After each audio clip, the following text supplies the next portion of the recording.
चलो भाई यहाँ ध्यान देना।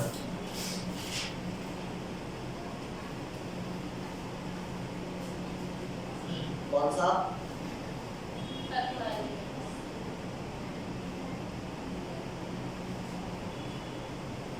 लास्ट क्लास में हमने क्या बताया था? रिवर्सिबल और इरिवर्सिबल के बीच में क्या बताया था? हाँ, इरिवर्सिबल और इरिवर्सिबल प्रोसेसेस के बीच में डिफरेंस हमने कर लिए थे। कितने डिफरेंस किए थे? दो डिफरेंस। तो ये टाइप ऑफ प्रोसेस है। ये क्या था? प्रोसेस। ये हमने प्रोसेस के टाइप पढ़े थे कि प्रोसेस हम रिवर्सिबल और इरिवर्सिबल में क्लासिफाई कर सकते हैं। ठीक है, एक और टाइप पढ़ो। ठीक है, one more classification of types of process. तो देखो भाई, one more classification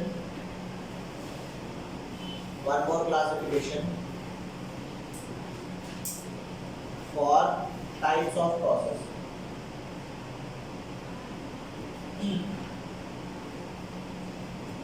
Types of process. सबसे पहला लिखना भाई, सबसे पहला लिखो आइसोथर्मल प्रोसेस।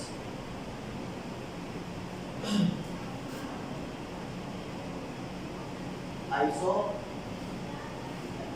गजब का आइसोथर्मल लिखा है।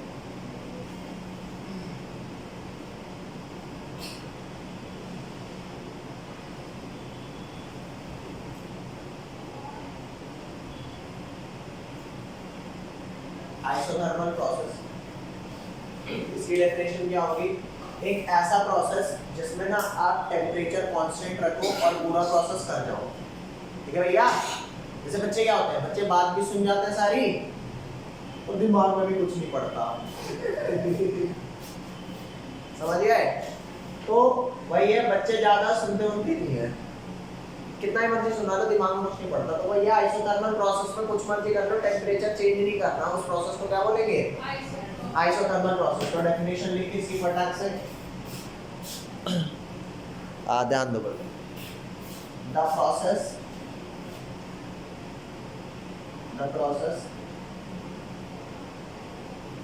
that occur by keeping temperature constant। ठीक है भैया, the process that occur by keeping temperature constant। तो मतलब अगर मेरा टेम्परेचर कांस्टेंट है, which implies change in temperature क्या हो जाएगा? चेंज इन टेम्परेचर जीरो हो जाएगा ना। ये पहला प्रोसेस हो गया। अगला लिखो second, isobaric process. Isobaric process. Third लिखेंगे isochoric process.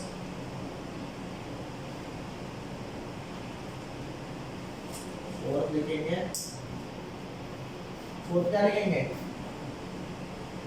Adiabatic process.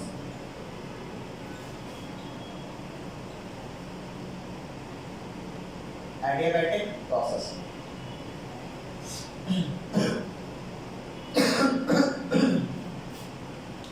Isochoric में क्या होता है, ध्यान देना। The process that occur by keeping volume constant. ठीक है भाई, तो यहाँ पे चेंज इन वॉल्यूम क्या हो जाएगा? जीरो। बोलो सा इसमें, अरे बोलो भाई, बट चारों में कुछ ना कुछ कांस्टेंट टक्कर दे प्रोसेस। बोलो भाई। नेक्स्ट अगला होता है आइसोकोरिक में क्या कांस्टेंट है? The process that occur by keeping sorry mistake. ये आइसोबारिक प्रोसेस में वॉल्यूम सेम नहीं रहता। क्या सेम रहता है यहाँ पर?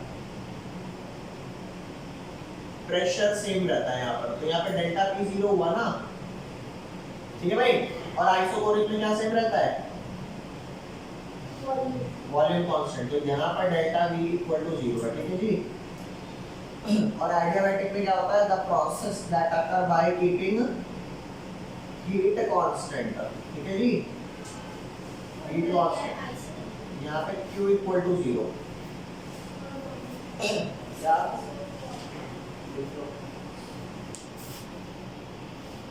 देखो भाई, एक चीज नोट करना, मैंने यहाँ पर ना यहाँ पे डेल्टा लगाया है, क्या लगाया है? डेल्टा। यहाँ पर भी डेल्टा लगाया है, यहाँ पर भी डेल्टा लगाया है, यहाँ पे डेल्टा नहीं लगाया है ना। तो याद रखना डेल्टा कहाँ यूज होता है, पहले तो ये बता देता हूँ कहाँ यूज होता है कहाँ यूज नहीं होता, उसके बाद समझा दूंगा क्यों ऐसा होता है। ठीक है भाई, तो लिखो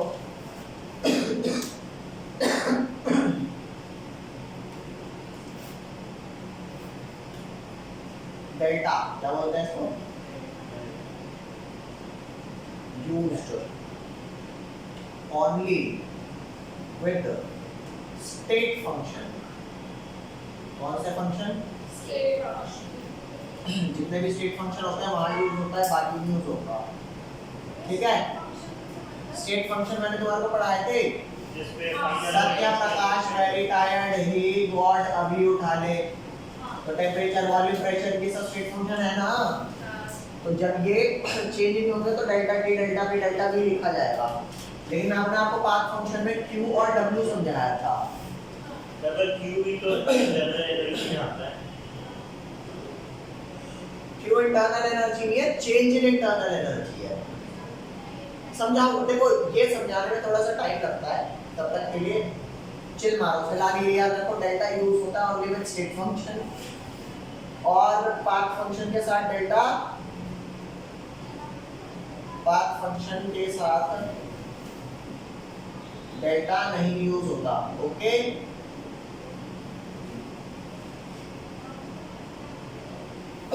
लिख लेना भाई, ये बता रहा हूँ जरा। चलो बच्चों ध्यान देना। अब जो तुम्हारे को नॉलेज दे रहा हूँ ना वो लॉग की नॉलेज है। ठीक है, वो फिजिक्स वाले सर ने भी थोड़ी बहुत शायद आपको दी होगी, नहीं दी, मैं देता हूँ, कोई नहीं, याद रखो। Some information about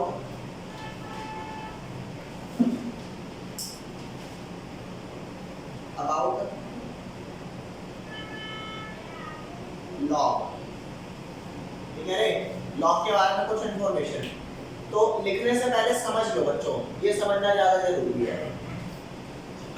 जैसे ये लिखा लॉग, हर लॉग का ना एक बेस होता है। जैसे नंबर ये x लिखा है, x के ऊपर होता है सुपरस्क्रिप्ट और नीचे क्या होता है? सबस्क्रिप्ट। तो हर लॉग का ना एक बेस होता है सबस्क्रिप्ट में, तो यहाँ पे लिख देते हैं लॉग का बेस। अब अगर मान करके चलो लॉग का बेस 2 है, तो इसको रीड करते हैं लॉग बेस 2। ये वो बता रहा हूँ हाउ टू रीड, क्या ये हाउ टू रीड दिस। अगर कोई यू लिख के देता है तो क्या रीड करोगे? लॉग बेस 2 हो, है ना। अगला आ जा, यहाँ पे लिखा हो 3, तो क्या रीड करोगे? Log base 3। अगर यहाँ पर लिखा हो लॉग बेस e, ठीक है, तो ये इसको रीड करेंगे लॉग बेस e।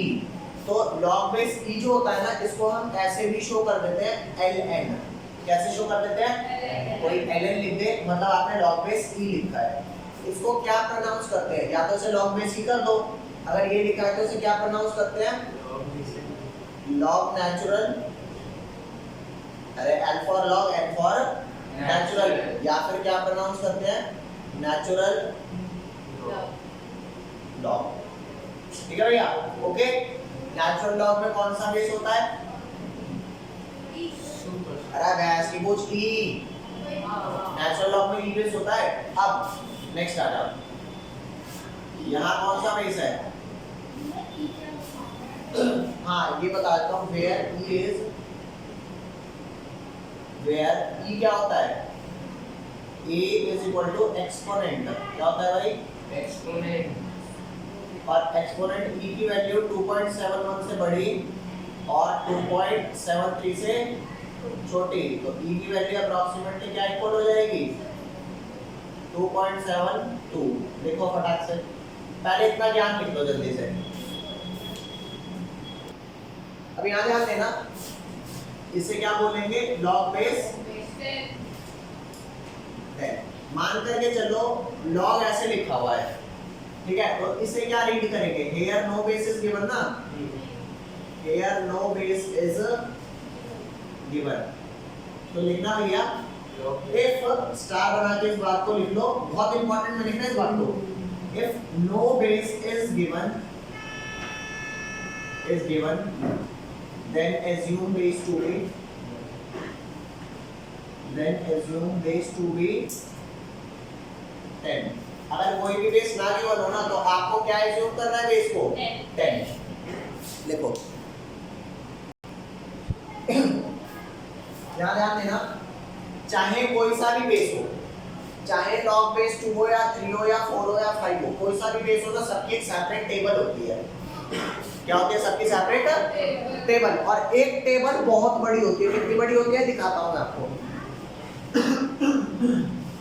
बच्चों आपकी किताब है, किताब के बिल्कुल पीछे चले जाओ। बच्चों यहाँ ध्यान देना भाई, ये आपको एक टेबल दे रखी है जहां पर लिखा है लॉगरिथम। देख ले भाई, ये टेबल दे रखी है, यहाँ ध्यान दे, यहाँ पे लिख रखा है लॉगरिथम। ये देखो कितनी बड़ी टेबल है, इतनी बड़ी, और इतनी सारी वैल्यूज़ है। और ये वैल्यूज सिर्फ 49 पे ख़त्म नहीं है। ये देख, ये सिर्फ 49 पे ख़त्म नहीं है, ये आगे एक्सटेंड होती है। कहाँ तक जाती है ये, और आगे एक्सटेंड होकर कहाँ तक जा रही है, देख रहे हो आप लोग, ये देखो, ये और नीचे तक जा रही है वैल्यूज़। तो एक टेबल ये सिर्फ लॉग बेस 10 की है। कौन सी बेस की है, लॉग बेस 10 की। हाँ नहीं, ये आपको मिलता है। तो लॉग बेस 10 की टेबल आपको दी हुई है। ऐसी ही एक बड़ी लंबी चौड़ी टेबल लॉग बेस 2 की भी होती है, 3 की भी होती है, 4 की भी होती है। लेकिन हमारे को सिर्फ कौन से बेस की टेबल प्रोवाइडेड है, 10 की। तो मैं जनरली किसी भी नंबर का लॉग निकालता हूँ ना, तो मैं कौन सी बेस का निकालता हूँ, 10 का। तो इसलिए मैंने कहा कि चलो हम एक काम करते हैं, 10 को एक बेसिक मान लेते हैं कि हाँ अगर मेरे को कोई बेस नहीं गिवन तो मैं कौन सा बेस अज्यूम कर लूँगा, 10। तो यहाँ पर ध्यान देना, मान लो आपको कोई कहता है log 403 की वैल्यू निकालो, तो यहाँ पर क्या बेस आपको गिवन है, तो क्या बेस मानूंगा यहाँ पर, हाँ, तो log बेस 10 में जाऊंगा, 403 की वैल्यू निकालूंगा, जो वैल्यू आएगी that would be my final answer. इस बात को कोई लोचा, अरे यार कैसे वैल्यू निकालूंगा, ये तो आपको नहीं आता ना। लेकिन log बेस 10 में 403 की वैल्यू जो भी आएगी, इसकी वैल्यू शायद 2 पॉइंट समथिंग आती है, निकाल के दिखा दूं, है किसमें कैलकुलेटर, हां नहीं, पहले ये log के बारे में जो इंफॉर्मेशन थी अभी समझ आई, करना क्या है इस इंफॉर्मेशन का वो मुझे नहीं लगता कि तुम्हें समझ आया होगा, लेकिन क्या ये बात समझ आई जो भी बताया। अब नेक्स्ट आ जाना, मान लो कोई इंसान तुम्हें कहता है यार मेरे को log 403 की वैल्यू नहीं चाहिए, ln 403 की वैल्यू चाहिए, तो आप बताओ कौन से बेस में मांग रहा है वैल्यू, ई बेस ना, और ई बेस की तो टेबल ही नहीं है मेरे पास, तो log ln इसकी वैल्यू तो मैं निकाल ही नहीं पाऊंगा। तो याद रखना ln 403 की वैल्यू कैसे निकाला जाता है, log 403 की वैल्यू निकाल लो, कौन सा बेस आ गया यहाँ पर 10, तो log बेस 10 में जो 403 की वैल्यू है वो निकाल लो, जो वैल्यू आए उसको मल्टीप्लाई कर देना 2.303 से, वो वैल्यू किसकी हो जाएगी फाइनली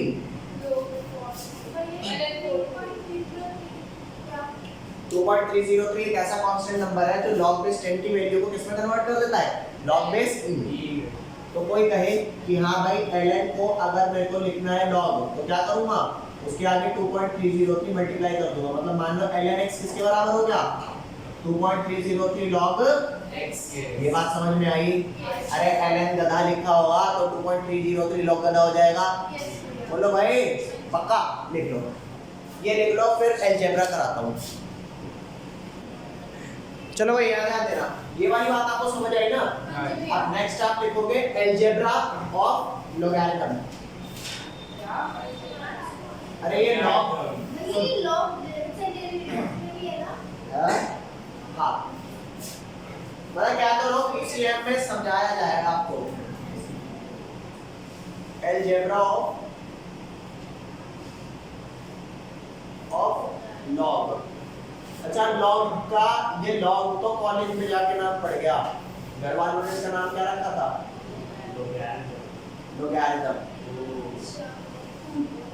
ठीक है भैया, यहाँ ध्यान देना, मान लो कोई दो नंबर है मल्टीप्लाई हो रहे हैं, उनका लॉग लेंगे तो क्या हो जाएगा, log of a plus log of, ठीक है भाई, कोई दो नंबर डिवाइड हो रहे होंगे उनका log लेंगे तो क्या हो जाएगा, log ऑफ a, अरे बेटा मल्टीप्लाई प्लस हुआ है तो डिवाइड क्या होगा, हाँ ओके। अगला मान लो कोई x की पावर n है, इसका log लिया तो क्या आएगा आंसर, n आगे आ जाएगा और log x, ओके। देखो और क्या समझाऊं तुम्हारे को, और समझाता हूं, इसे मान करके चलो, इसे मान करके चलो, ये लिखा log 4, बेस क्या लूं, अगर कोई बेस नहीं गिवन तो 10 लूंगा ना, मैंने मान लिया कि बेस यहाँ पे 4 है, तो आंसर क्या आएगा, मतलब जो बेस है अगर आप उसी नंबर का लॉग ले रहे हो तो आंसर क्या आएगा, मान लिया अगर लॉग बेस आपका 20 है और आप 20 का लॉग ले रहे हो तो क्या आंसर आएगा, वेरी नाइस। अगर आपका लॉग 3 है और आप 3 का लॉग ले रहे हो, मतलब बेस अगर 3 है और उसी नंबर का लॉग ले रहे हो तो आंसर क्या आएगा, बोल दे भाई, यस पक्का। तो ये बता दे log x की पावर 4 का क्या आंसर आएगा,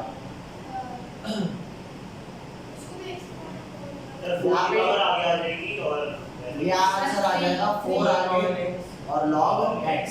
अब मैं इस log x को 1 नहीं लिख सकता क्योंकि मुझे नहीं पता ना बेस क्या है, इसको log x को 1 होने के लिए बेस क्या होना चाहिए, x। अरे आप log x का log ले रहे हो ना तो बेस क्या होना चाहिए, अगर बेस भी आपका x हुआ तो ये log x कितना हो जाएगा 1, और 4 into 1 क्या आंसर आ जाएगा, समझे। देखो ये सुन, ये वो log की जानकारी है जो अभी यूज होने वाला है, हाँ तो मतलब log बेस 4 का वैल्यू 1/4 होगा, log बेस 4 का वैल्यू 1/4 होगा, तभी तो 1 आएगा। अबे पागल है क्या, एक बात बता, साइन 40 डिग्री का मतलब ये होता है साइन इनटू 40 डिग्री, तो तू यही तो कह रहा है कि अगर साइन 40 की वैल्यू x है तो साइन की वैल्यू x/40, तू तो शायद कुछ ऐसा ही कह रहा।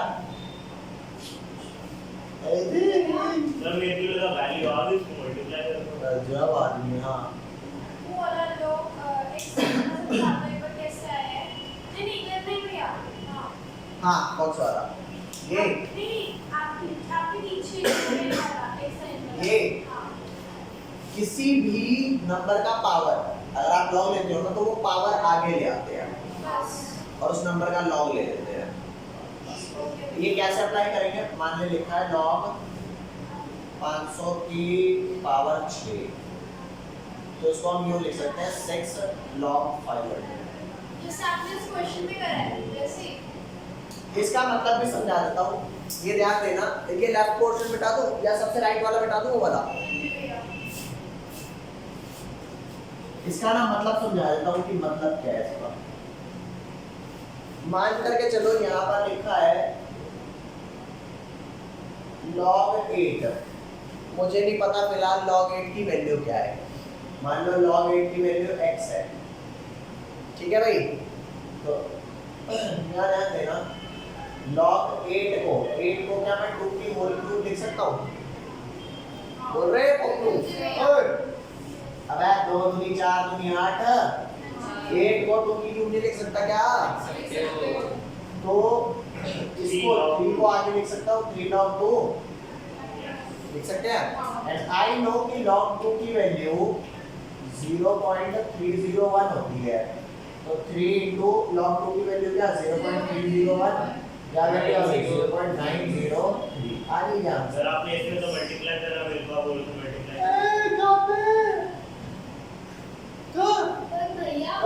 कहाँ बता। सर अभी आपने बोला ना sin 40 की जगह इसमें थोड़ी हो जाएगी मल्टीप्लाई। अल्लाह का नाम लास्ट की बात सुन, यहाँ यो लिखा है log, ये बेस 10 था, तेरे को 8 की वैल्यू चाहिए थी, मान ले log 8 की वैल्यू तेरी 0.903 आई, तू ये कह रहा था कि log 10 की वैल्यू log बेस 10 की वैल्यू 0.903 कुछ ऐसा कह रहा था, लगाना कर, ऐसा नहीं कह रहा था बेटा, मैंने झूठ इंटरप्रेट तो नहीं किया, तू ऐसा ही कह रहा था। तो फिर यही नहीं आएगा। कहाँ आया? log 8 की वैल्यू 0.903 है और तूने नंबर हटा दिया अगर यहाँ से तो log बेस 10 ये तो कुछ बचा ही नहीं ना। सर मैं आगे था नंबर, उसको बोला था मैं, उस साइड था। एक कान पे मारूंगा, तूने बोला तो बेटा यही था। सर देखो ऊपर लिखा हुआ है log 4 हाँ। 4, तो इसमें 4 आगे आ जाएगा और log 4 हो जाएगा, है ना। log 4 और log 8। अभी तेरी बात में सुनता हूँ, ये बात तो नहीं है ना, ये बात तो आपको समझ आ गई, तो इसको काट। और ये बात मैंने प्रूफ कर दी कि log 8 की वैल्यू 0.903 है, ये बात तो प्रूफ कर दी। हाँ इसमें log की पावर 2 और log की पावर 2 पर 3 आएगा। हाँ ये पावर है, 2 की पावर है 3। की पावर 3 है। तो इस वाले में जब log की पावर log x की पावर n थी, तो आपने वो जो नीचे बेस है वो x लिया था। इसमें आपने बेस 2 क्यों लिया? यहाँ पे बेस क्या लिया है? आपने इसमें 2 क्यों नहीं लिया बेस? अगर मैं यहाँ पे बेस 2 ले लूंगा तो log 2 की वैल्यू 2 बेस पे 0.301 नहीं होगी, 1 हो जाएगी, तो 1 into 3 आंसर 3 हो जाएगा। लेकिन यहाँ पे बेस गिवन नहीं है, तो क्या एज्यूम करूँ?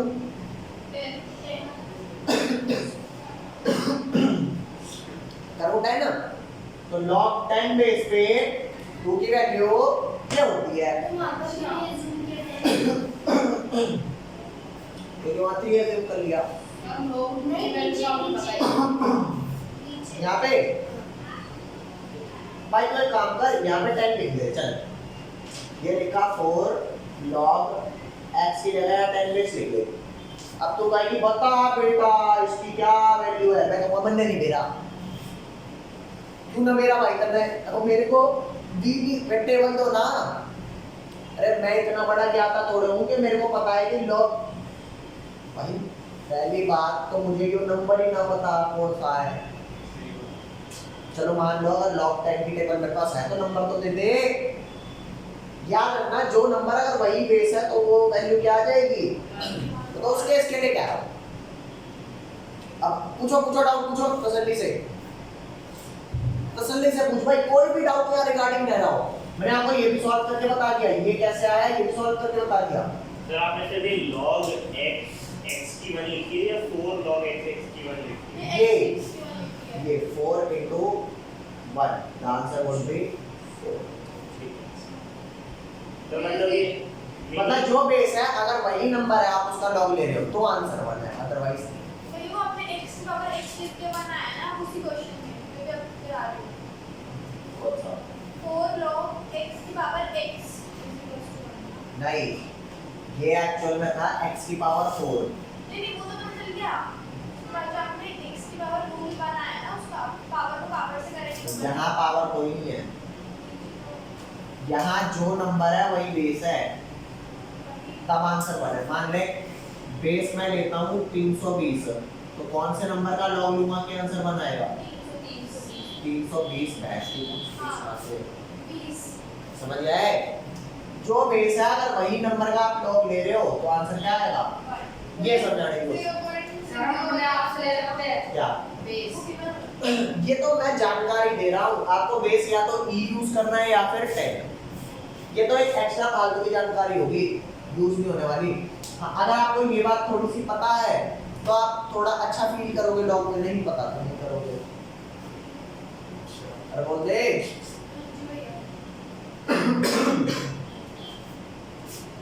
जैसे एक बच्चे को पता था डायमीटर अगर 10 सेंटीमीटर है तो रेडियस आधा करके निकालना है, बच्चे को पता था। मैंने कहा सर्कल में रेडियस बता दे, कहता वो तो ना पता। बताओ सर्कल में रेडियस क्या होगा?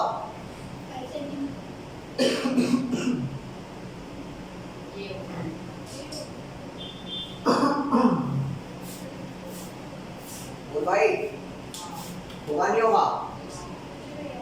होगा ना? अगर आपको इसके साथ ये भी पता है तो आपके पास एक्स्ट्रा नॉलेज है। नहीं पता तो किसी ने पूछा कि डायमीटर ये है, आधा कर दो तो रेडियस आ जाएगा, लेकिन आपको कोई वैसे पूछ रहा है एक्चुअल में कि क्या होता है तो आपको नहीं पता ना, तो वो अधूरा ज्ञान, ये पूरा ज्ञान। तो वही मैं तो आपको पूरा ज्ञान देने के लिए कर रहा हूँ, लिख लो सारा ये। अब भाई यहाँ ध्यान देना, अब मैं आपको वर्क डन पढ़ाने वाला हूँ। क्या पढ़ाऊंगा भाई?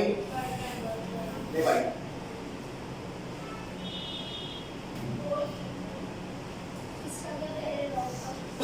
वर्क डन कैसा होता है? ओए यहाँ ध्यान देना, जैसे आपको एक क्लासिफिकेशन समझाता हूँ ऐसे ही। मान लो कोई इंसान है, या तो वो मेल हो सकता है या फीमेल हो सकता है, या फिर बीच वाला मामला अभी कंसीडर हमने बात कर ली उसकी। या वो गुड हो सकता है या बैड हो सकता है, फीमेल में भी गुड और बैड हो सकता है। हाँ? सुनो, अरे सुनो तो ले भाई, इंसान या तो मेल या फीमेल या गुड बैड, मेल में भी गुड बैड, फीमेल में भी। तो टोटल कितने टाइप के इंसान हो गए? Good male, bad male, good female, bad female. हाँ? अब चोमू आदमी कौन जाता है उस हिसाब से बात कर रहा हूँ, ठीक है? हाँ? अरे यार तुमने मजाक बना रखा है, बात सुन रही। कोई पूछे इंसान कितने टाइप के हो सकते हैं? 4 टाइप के। हाँ? तो good male, bad male, good female, bad female, okay? ध्यान देना। जी आप गुड फीमेल को बोलते हैं। पता नहीं, सबको मिलेगी भाई, यहाँ जाना। वाइप कर दो मुझे। तो आप सुनो, अच्छा इसका हम उल्टा भी कर सकते हैं कि इंसान या तो गुड हो सकता है या बैड हो सकता है। अब गुड में या तो मेल हो सकता है या फीमेल, बैड में मेल हो सकता है या फीमेल। मतलब ये मेल फीमेल एक क्लासिफिकेशन है, गुड बैड एक क्लासिफिकेशन, और टोटल मिला के 4 बन गए ना। अरे दोनों में दोनों तरह के पाएंगे तो 4 नहीं होंगे। बोल दे भाई, मेरी बात तसल्ली से सुनना। या तो मेल फीमेल लिखने के बाद गुड बैड लिख दे, या गुड बैड लिखने के बाद मेल फीमेल लिख दे, 4 ही तो आएंगे। सर इधर तो 6 हो गए। एंड अब वर्क डन कितने टाइप के हो सकते हैं ये समझा रहा हूँ आपको। ये आई होप आपको समझ में आ गया होगा, इसमें तो कोई लोचा नहीं है, ठीक है भाई?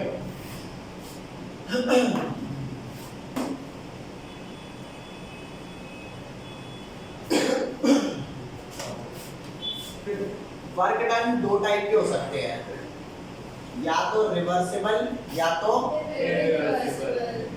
मैंने बताया था ना, reversible irreversible type of process है। यस। बोल। उसके बाद रिवर्सिबल में भी 4 टाइप के हो सकते हैं, एडियाबैटिक, आइसोथर्मल, आइसोकोरिक, आइसोबारिक। अरे भैंस की पूछ क्या?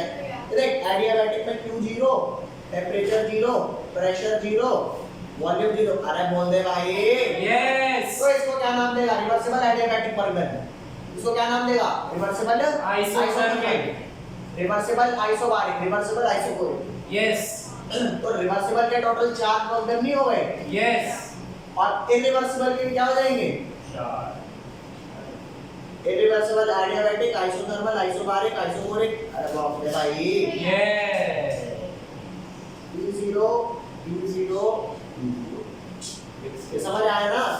क्या हम इसका उल्टा नहीं कर सकते कि work done are of 4 types, adiabatic, isothermal, isobaric, isochoric, ठीक है रे? अरे Q0, T0, P0 और V0। अरे बाप रे भाई। यस। अब एडियाबैटिक में 2 फर्दर टाइप के नहीं हो सकते, या तो एडियाबैटिक रिवर्सिबल या एडियाबैटिक आइसोथर्मल और नहीं आइसोथर्मल रिवर्सिबल और आइसोथर्मल। अरे बोलो, तो टोटल यहाँ पे 4 मिले, 4 इसके मिले, 8 हो गए ना वर्क डन। नहीं आई बात समझ?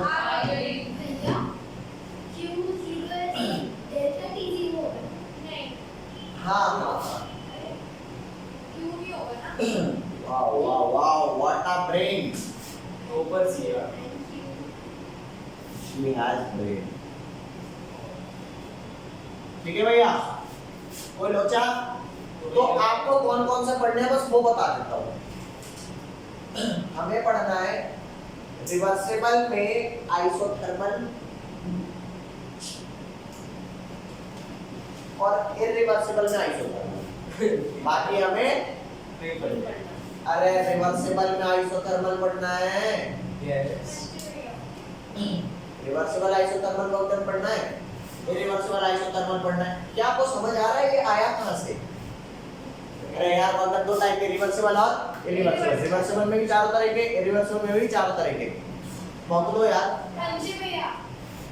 ये भी समझ आ गई। तो हेडिंग डाल। अब ये सारा लिखने के बाद लिख लो पहले एक बार इसे, तो जो आ रहा है वही लिखे ना। है तो आपको ये तो समझ आ गया ना टोटल 8 टाइप के वर्क डन है। अब reversible isothermal, reversible adiabatic, reversible isobaric, reversible isochoric. तो भैया अपना रिवर्सिबल आइसोथर्मल। ओके डन कर इसे जल्दी। एक छोटी सी डेफिनेशन बना दो। डन जल्दी कर। चलो भाई इसमें कोई डाउट हो तो बताना भाई। नहीं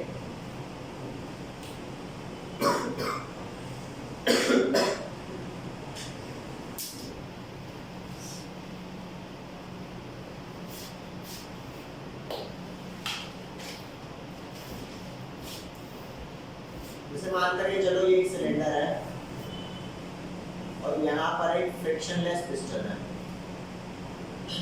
इसके अंदर गैस है, सपोज क्या है इसके अंदर, मान लो कि गैस है।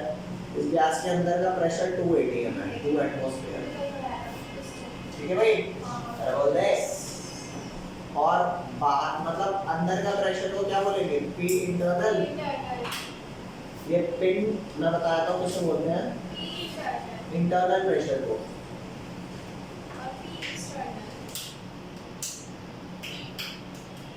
और जो बाहर से लग रहा होगा उसे क्या बोलेंगे, ये पिन है, ये टैक्स है।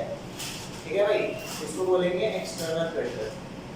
तो ये 2 atm क्या प्रेशर है? हाँ ATM का मतलब होता है एटमॉस्फेरिक प्रेशर नहीं, ATM stand for atomic mass unit. Atmospheric pressure. Okay guys, atmospheric pressure. तो इंटरनल प्रेशर और एक्सटर्नल प्रेशर। ठीक है भाई, अब आप मेरे को बताओ कि मान लो अंदर 2 atm प्रेशर है। इफ नो कंप्रेशन और एक्सपेंशन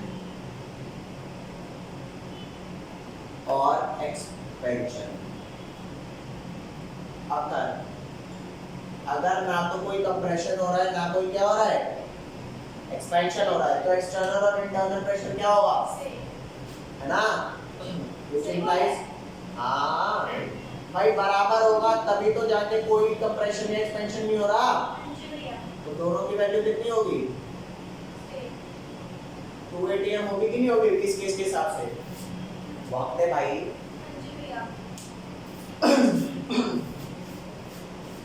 कोई सोचा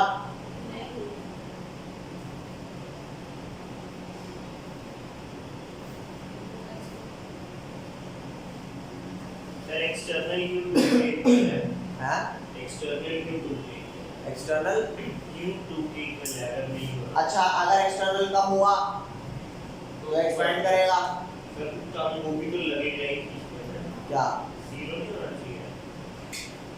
अबे भाई ये फ्रिक्शनलेस है। अच्छा या ये फ्रिक्शनलेस पिस्टन है भैया, लिख लेना कंडीशन फ्रिक्शनलेस पिस्टन। ये कंडीशन है, मतलब इसको मूव करने में कोई एनर्जी नहीं लग रही, ये मान लो। ठीक है भाई, अब देखो अब जो समझा रहा हूं ना वो बहुत ज्यादा इंपॉर्टेंट चीज है भाई। ले अब मान करके चल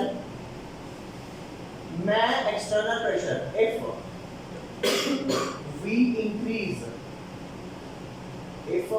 increase external pressure तो 10 atm 10 atm तक मूव कर देता हूँ, बढ़ा देता हूँ तो कंप्रेशन होगा एक्सपेंशन होगा, बोलो। Then compression will occur। कोई लोचा इस बात में, कंप्रेशन होगा, ठीक है। अब तुमसे एक क्वेश्चन पूछता हूँ। मान लो मैं एक बार ना कुछ ऐसा करता हूँ कि अंदर का 2 एटीएम था, बाहर की 2 एटीएम था, मैंने बाहर का प्रेशर एकदम से गैस की पूछ बढ़ा दिया 10, तो पिस्टन कहेगा अरे किसने बता दिया, कहेगा नहीं कहेगा, और बाहर 10 हो चुका तो एकदम से अंदर आएगा नहीं आएगा, आएगा ना। तो बाहर अगर आपने एक झटके से प्रेशर बढ़ा दिया जितना आपको करना था, तो उसे बोलते हैं इरिवर्सिबल प्रोसेस। चेक करके देख मैंने इरिवर्सिबल में लिखवाया नहीं लिखवाया कि आता है 1 स्टेप ओनली, लिखवाया है ना। लेकिन मान लो मैं एक्सटर्नल प्रेशर 10 ले जाना है धीरे धीरे, कैसे,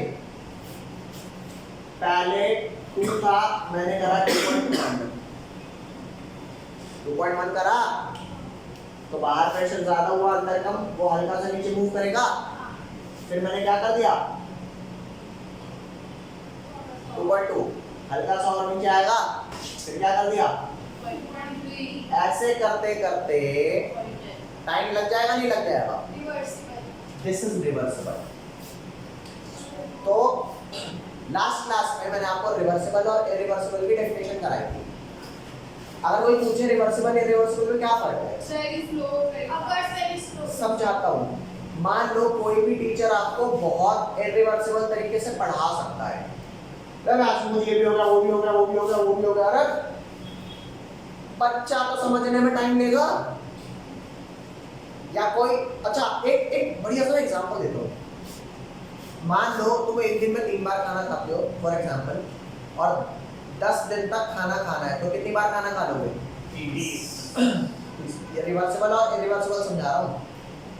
एक दिन में 3 बार खाना खाते हो और 10 दिन तक खाना खाना है, तो आप मतलब हर दिन 3 बार खाना खाता रहोगे, तो आप तकरीबन कितना खाना खा जाओगे 10 दिन में, अच्छा खासा खाना खा जाओगे।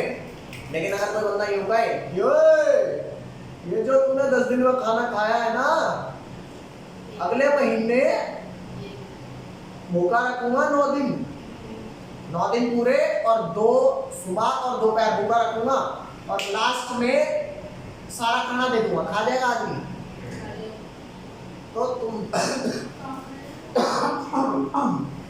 बोलो, तो बच्चे को आप रिवर्सिबल ही खिलाते रहोगे, वो भैंस की पूंछ इतना सारा खा जाएगा, और इरिवर्सिबल ही एक साथ सारा दे दो, चाहे 10 दिन भूखा रख के दे देना, नहीं खा पाएगा। अरे यो भी नहीं खा पाएगा भाई, तू भी नहीं खा पाएगी, उसे तो जोड़। समझे बात को नहीं समझे? तो रिवर्सिबल इरिवर्सिबल में फर्क समझ आया, तुम कहोगे क्या फर्क पड़ता है। अगर कोई तुम पूछे, एक और एग्जांपल ले, मान ले तुम्हारी गाड़ी आई, तो उस गाड़ी को गड्ढों में से एकदम तेज 250-300 की स्पीड में भगाए जा रहे हो, और गड्ढों में से आराम से निकाल रहे हो, लाइफ कब ज्यादा होगी ना, तेज भगाते रहोगे तो वो तो भैंस की पूछ स्वर्ग सिधार जाएगी गाड़ी साल भर में ही। बोलो गाड़ी के साथ स्वर्ग। हाँ, और ये मान करके चलना कि आपने 2 एटीएम से डायरेक्ट 10 कर दिया, तो इसको यहाँ तक लाने में जहाँ पर भी उसका प्रेशर नलीफाई हो जाए, जितना वर्क डन होगा ना, क्या वो बराबर होगा? अगर मैं होली होली करके बढ़ाऊं तो तुम्हें तो ये लगता है कि बराबर होना चाहिए, इसमें कम होगा, इसमें ज्यादा होगा। रिवर्सिबल वर्क डन करने में ज्यादा, हाँ, रुक के लग रहा है, इसीलिए कहते हैं अगर आप रुक करके पढ़ाई करोगे, आज अभी पढ़ लिया 10 दिन बाद फिर पढ़ा, तो घंटे का समझ आएगा। इसलिए टीचर कहते हैं इंस्टेंट रिवाइज कर ले, एक बार तूने 3 बार 4 बार कर लिया, हो गया हमेशा के लिए। समझ रहे हो या नहीं समझ रहे? तो रिवर्सिबल इरिवर्सिबल में फर्क समझ आया कि नहीं आया? ठीक है, तो ये सारा मिटा दूं या लिख रहे हो अभी? जल्दी लिखो। चलो भाई, आप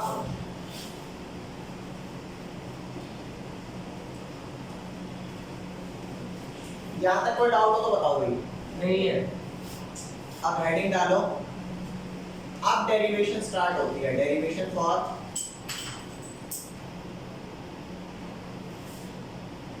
irreversible isothermal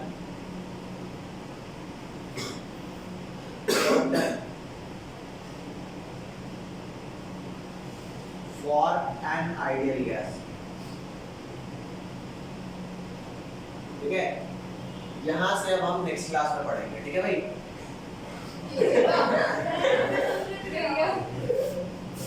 hello, bye bye.